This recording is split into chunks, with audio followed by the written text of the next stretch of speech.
আটচল্লিশতম প্রতিষ্ঠা বার্ষিকী উপলক্ষে সবাইকে জানাই আন্তরিক শুভেচ্ছা এবং মোবারকবাদ।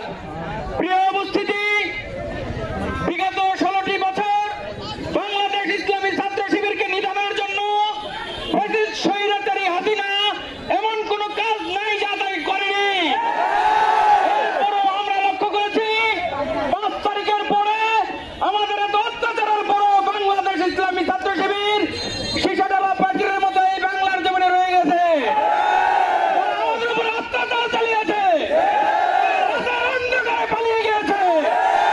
আমরা তাদেরকে বলতে চাই, দিল্লির কোন সিদ্ধান্ত বাংলাদেশে বাস্তবায়ন হবে না। বাংলাদেশ ইসলামী ছাত্র শিবির স্বাধীনতার অবরোধ প্রহরী হিসেবে ভূমিকা পালন করবে ইনশাআল্লাহ।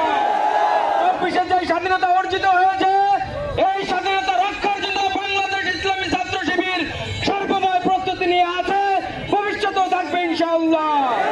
বাংলাদেশের এমন কোন শক্তি নেই বাংলাদেশ ইসলামী ছাত্র শিবিরকে রুখে দেওয়ার।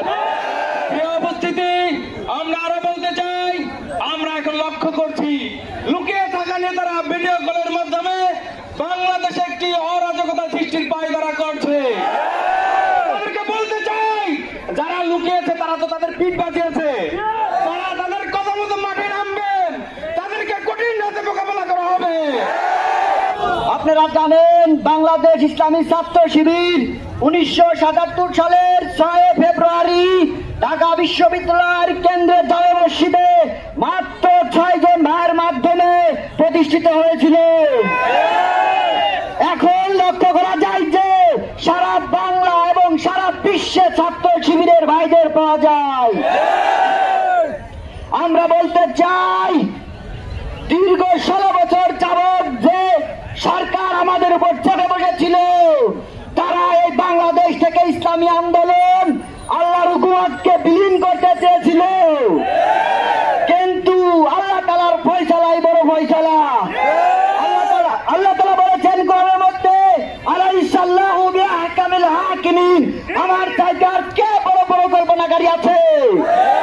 এই জন্য আমি বলতে চাই, যে সকল ভাইরা আমার ভাইদেরকে, আমার বোনদেরকে রক্তাক্ত করেছে, শহীদ করেছে, তাদেরকে অতি দ্রুত একটি শাস্তির ব্যবস্থা করতে হবে। আমি প্রশাসন ভাইদেরকে বলতে চাই, আমি দেখতেছি যে তারা প্রকাশ্যে খুন করেছে, প্রকাশ্যে হত্যা করেছে, তারা বাংলার জমিনে কিভাবে চলাফেরা করে।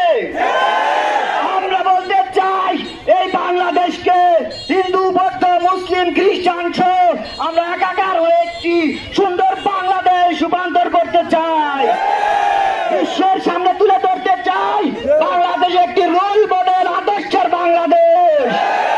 প্রিয় উপস্থিতি, আপনাদেরকে অসংখ্য ধন্যবাদ জানাই।